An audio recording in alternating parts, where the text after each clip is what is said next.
Recorded at American Century Investments, this is Yes You Can, Cover to Cover, the online broadcast of Stowers Innovations and YesYouCanOnline.info. Based on the award-winning Yes You Can series of books, Cover to Cover provides information to help you improve your financial position and enjoy a better life.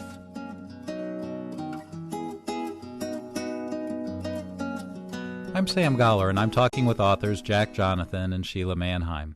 Jack and Sheelagh recently teamed up with American Century Investments founder Jim Stowers on the book Yes You Can, Reach Your Goals and Achieve Your Dreams. Jack, Sheelagh, I'm glad you're here today. Thank you. Thank you. Today we're going to talk about teamwork. In the book, Yes You Can, Reach Your Goals and Achieve Your Dreams, you write a lot about this subject. Let's talk about teamwork. What should people know about working with a team? Jack, let's start with you. What should people know about working with a team? There is a great deal being talked about team effort today, but you learn about teamwork early in life. In my case, I was seated with the Egyptian national team for the Olympic Games of 1940, which never took place. In 1937, our coach brought back a video of the Olympic Games of 1936, where Jesse Owens and his team got all the medals that were possible to have in Berlin. The technique used by the American team of passing the baton was so extraordinary, it was like clockwork. And our coach said, if we practice the American way, we're going to win.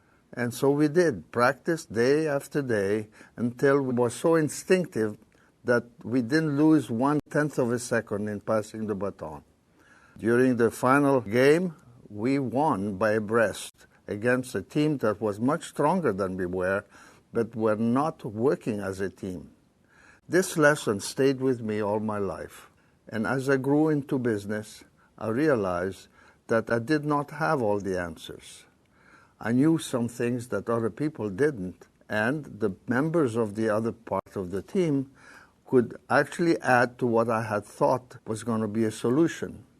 Solutions arrived by team approach are always better because they bring into it ideas, experiences, resources that together give us a better view of what the right solution to a problem ought to be.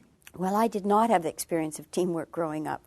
And so I think it's interesting that the kind of team I would think about was Jack's kind of team, where there's a leader, an equal goal, and you go for the goal.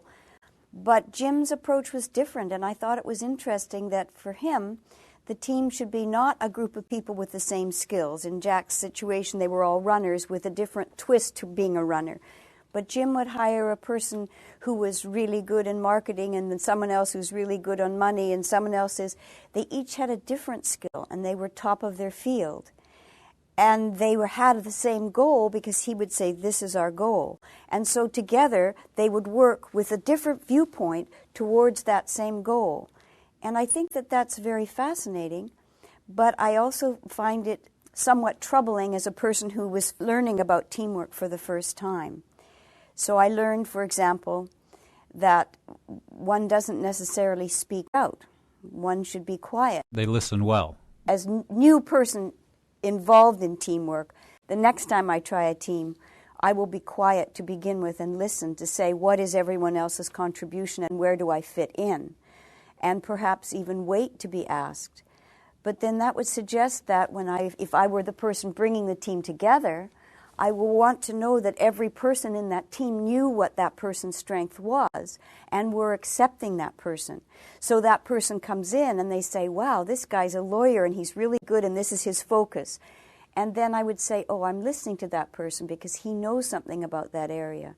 But on the other hand, then I would want him to understand my expertise and truly listen to me when I was speaking up in an area where I knew something.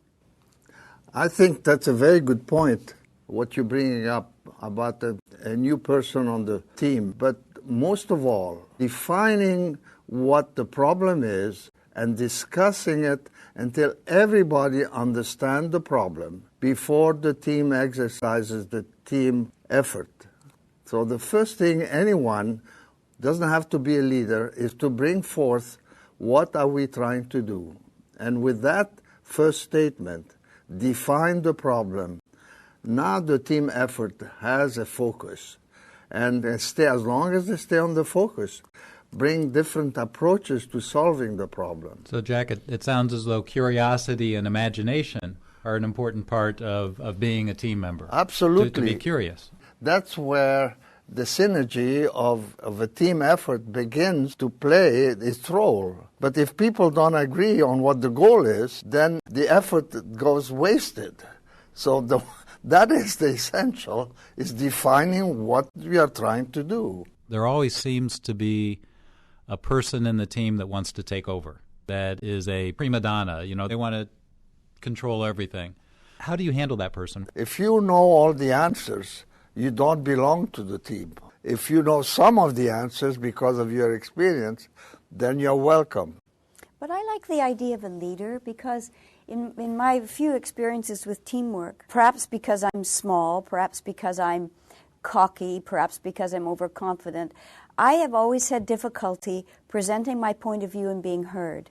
And I have always felt that if it were not for a team leader who would say, now just a minute, let's listen to this point of view and truly understand it before we jump all over it.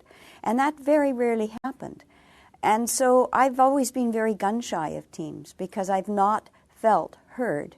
And I think that, to me, Jim's idea of no leader, I find that really uncomfortable because I've always felt, where is the person who's going to hear what I'm saying? Very good point. Maybe it's a use of word leader. To Jim, when you say leader, meaning somebody's taking over. I think maybe we ought to use another word in a team setup, maybe a convener, a moderator, who now keeps the team effort focused, but not as a leader, as a person who has the ability to understand how to keep everybody focused. A leader takes over. That's not what Jim wants. If we introduce the idea of a moderator, then you'll be heard. And what it is I'm hearing is that it's the leader who comes up with the goal. And then it's the responsibility of the team to work together towards that goal. So the goal is now leading the team. Sure. If they all focused on what the problem is, then it takes its own dynamics. And the moderator's quality is to keep everybody afloat on the issue itself. It takes this kind of psychology, and Sheelagh, you are quite well at this. To know an idea and to act it out is not always the same thing. Yes. But what I did is, in the way I was successful in teams, and this I think is a good thing I've taught my children, and they've done that, is that I think that there are two different skills in the team. I'm a person whose ideas spread very broadly, and that's frightening to people because I go way outside the base. What I've always done is found a partner who was a focused person. So my partner and I would work together.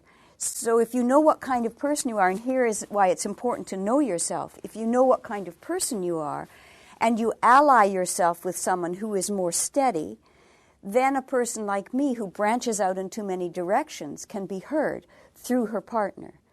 And so I've always had a good partner, somebody who would be able to do that focusing for me. So I think if you're like me and you are not heard, perhaps you need a partner who will help you be heard. Yes. A facilitator. Bear in mind that not every team is the same. Different teams work differently. But most of all, are they all bringing their intellect, their experiences towards the solution of a particular problem? If it's not agreed upon to begin with, you have a team that is very strong independently.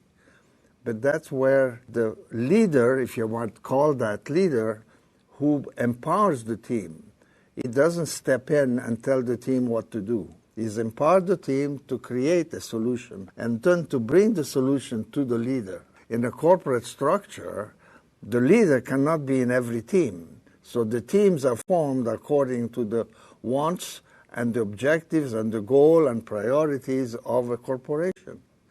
And the better the team variety and diversity, the better the solution.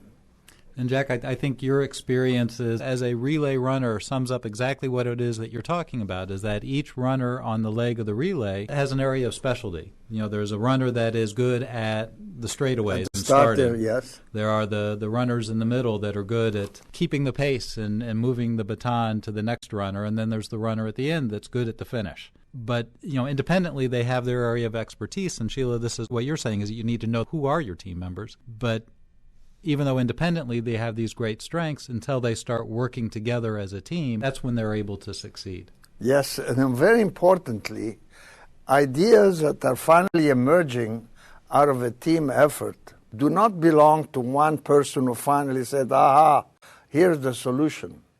Because that person, if he hadn't heard the debate, wouldn't come up with this insight.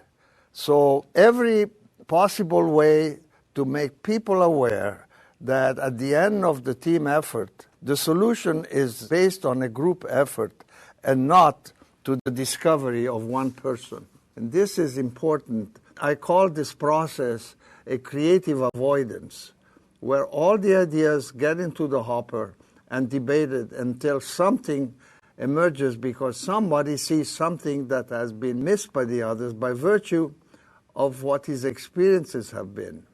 And to come into the team effort with lots of ideas but no base for them, that's a very good idea because it creates the kind of dynamics of questions and answers and forces people to think deeper than what they thought possible at the beginning of that effort. But the most beautiful thing about a team is the trust they have. And as they go on growing the business, the trust they each have in each other makes the business grow by virtue of their dedication to their goal that they started out with. In Jim's case, he wanted to be the best, and he had the best people surrounding him, all agreeing with him from the very beginning that they could contribute to the growth of the business. And they were focused in such a way that the business grew, not because they all thought Jim's idea were best, but because together they made the best choices. Jack, Sheelagh, thank you. It's been a wonderful discussion on teamwork. Before we wrap up today, I want to try and recap what it is that we've talked about, and we've talked about a lot. Each team member excels in their own area, and that it is important for the people in the team to know the talents of the other team members so they can take advantage of that. That team members are curious and imaginative, that there are no prima donnas in a team. It's important that everybody work together towards that common goal. Team members do not feel as though they know all the answers. They listen well and respect each other's ideas. They share the same vision and goal, and they work hard so the team can succeed, and that the best solutions are really the efforts of the group, not the efforts of an individual that takes over. For more information about teamwork and other success principles outlined in the book, Yes You Can Reach Your Goals and Achieve Your Dreams, visit yesyoucanonline.info. I'm Sam Goller, and this is Yes You Can, Cover to Cover.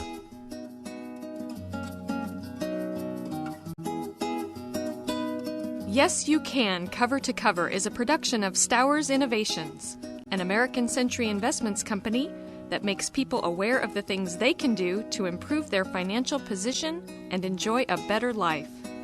For information related to the topic you just heard, visit yesyoucanonline.info.